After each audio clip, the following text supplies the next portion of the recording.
So good evening everybody. First of all Shambala team అందరికీ నా best wishes చెప్తున్నాను. So December 25th థియేటర్లో రాబోతుంది. సో ఎంతో కష్టపడ్డారు టీం అందరూ, ప్రతి ఒక్కరు కష్టపడే టీం ప్రతి మెంబర్కి మంచి సక్సెస్ వచ్చి మంచి పేరు తీసుకురావాలని కోరుకుంటున్నాను. And music director Sricharan and మిగతా ఆర్టిస్టులు మన బ్రదర్స్ అండ్ ప్రవీణ్ అండ్ అలాగే మిగతా caste and crew Archana, so వీళ్ళందరికీ. అండ్ అది గురించి చెప్పాలంటే ఈజ్ లైక్ మై బ్రదర్ అని చెప్పొచ్చు. సాయి గారు is like my family. So అది మంచి డ్యాన్సరు, అంతకంటే మంచి యాక్టరు, అంతకంటే మంచి కుర్రోడు. సో సూపర్ హార్ట్ ఉన్న కుర్రోడు అది. సో తనకి హార్డ్ వర్క్ చాలా బిలీవ్ చేస్తాడు. ఎన్నో జోనర్స్ ట్రై చేశాడు, ఎన్నో సినిమాలు ట్రై చేశాడు, మంచి మంచి హిట్స్ కొట్టాడు, అప్ అండ్ డౌన్స్ చూశాడు. అండ్ ఖచ్చితంగా మళ్ళీ తన లక్ని, తన సక్సెస్ని ఈ December 25th కొట్టబోతున్నాను నేను బలంగా నమ్ముతున్నాను. Wish you all the best ఆది. అండ్ ఇక్కడ ఇంకొక వ్యక్తి గురించి స్పెషల్గా చెప్పాలి. అండ్ సాయి కుమార్ గారు. సో సాయి గారు నా ఫస్ట్ ఫిలిం పటాస్ అనే ఫిలింలో ఒక అద్భుతమైన పోలీస్ ఆఫీసర్ రోల్ చేశారు. సో మనం అప్కమింగ్లో కానీ, మనం రైజింగ్లో ఉన్నప్పుడు కానీ, మనం కష్టంలో ఉన్నప్పుడు కానీ మన పక్కన నిలబడే వాళ్ళు మనం ఎప్పుడు మర్చిపోకూడదు. ఆ రోజు పటాస్ అనే ఫిలింకి చాలా లో బడ్జెట్లో చేసాం. అప్పుడు సాయి కుమార్ గారు హ్యాపెనింగ్ యాక్టరు, సినిమాని నమ్మి నన్ను నమ్మి ఆయన నాకు సపోర్ట్ చేశారు. సో అందుకని సాయి కుమార్ గారికి ఎప్పుడు, ఎందుకంటే ఆ పటాస్ లేకపోతే నేను లేను. సో ఆ సినిమాకి పనిచేసిన ఎవరైనా సరే నాకు ఒక ఫ్యామిలీ లాగా. సో అందుకని సాయి కుమార్ గారు ఎప్పుడు పిలిచినా ఎక్కడికి రమ్మన్నా it's like a family member, I will be there. And Sai గారి గురించి చాలామందికి తెలియని ఒక యునిక్ క్వాలిటీ ఉంది, అది నేను చెప్పాలి. మన ఫిలిం ఇండస్ట్రీలో ప్రతి ఫ్రైడే ఒక సినిమా రిలీజ్ అయితే అందరూ ఆ సినిమా భవిష్యత్తు గురించి తెలుసుకుంటూ ఉంటారు, ఎంక్వైరీ చేస్తూ ఉంటారు.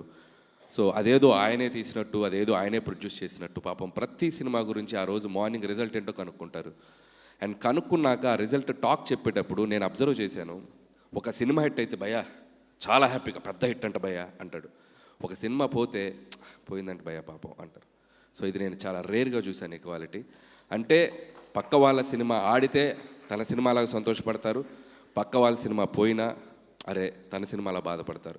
సో అలాంటి సాయి గారికి December 25th తన కొడుకు సినిమా టాక్ని ప్రౌడ్గా, గర్వంగా హిట్ భయ్యా అని చెప్పుకునేలా ఉండాలని మనస్ఫూర్తిగా కోరుకుంటున్నాను. పోతే ఈ సినిమా మంచి సక్సెస్ అవ్వాలి. ఎంత సక్సెస్ అవ్వాలంటే ఆది చేతులు పట్టుకున్న 5 గంటల మోగితే వచ్చేంత సౌండ్ అంత సక్సెస్ అవ్వాలి. అలాగే ఇందాక ప్రొడ్యూసర్స్ రాజశేఖర్ గారు, మహేందర్ గారు చాలా పొదుపుగా మాట్లాడారు, 2 ముక్కలు మాట్లాడి దిగారు. సక్సెస్ మీట్లో 1 గంట మాట్లాడేంత సక్సెస్ అవ్వాలి. అలాగే డైరెక్టర్ యుగంధర్ చాలా కష్టపడి చాలా హార్డ్ వర్క్ చేసి మీరు చాలా జర్నీ చేసి ఇక్కడికి వచ్చారు. పాపం ఫ్యామిలీని ఇక్కడికి షిఫ్ట్ చేశారంట అమెరికా నుంచి. ఆవిడ చాలా ప్రౌడ్గా ఫీల్ అయ్యేలా ఉండాలని కోరుకుంటున్నాను షిఫ్ట్ చేసినందుకు. సో వన్స్ అగైన్ టీం అందరికీ నా బెస్ట్ విషెస్ చెప్తున్నాను. అండ్ శంబాల థియేటర్స్లో 25th వెళ్ళండి. దయచేసి మంచు మనోజ్ చెప్పిన శంబాలకు వెళ్ళొద్దు, తిరుపతి దగ్గర ఏదో శంబాలకు మాత్రం వెళ్ళకండి. ఆది సాయి కుమార్ నటించిన శంబాలకు మాత్రం వెళ్ళండి December 25th. And once again and all the best and my big congratulation to everybody. Thank you. Anil garu ఒక క్వశ్చన్, మనకి చిరంజీవి గారి సినిమా నుంచి నెక్స్ట్ రాబోతున్నటువంటి కంటెంట్ ఏంటి అనేది ఒక చిన్న రివీల్ ఇక్కడ చేస్తే బాగుంటుంది కదా? ఏమిద్దాం, ఏం చెప్దాం అంటే సాంగా లేకపోతే ట్రైలరా? సాంగ్ రాబోతుంది, ఆల్రెడీ ఫీలర్ ఇచ్చాం. అండ్ మెగాస్టార్ చిరంజీవి గారు అండ్ విక్టరీ వెంకటేష్ గారు కలిసి నటించి కలిసి డ్యాన్స్ చేసినటువంటి ఒక అద్భుతమైన పాట రాబోతుంది. సో ఐ ఫీస్ట్గా ఉండబోతుంది. ఓకేనండి, వెయిటింగ్. 12th కదా? Jan 12th releasing on Jan 12th. And మళ్ళీ మనం ప్రీ రిలీజ్లో కలుద్దాం 100%. Thank you so much.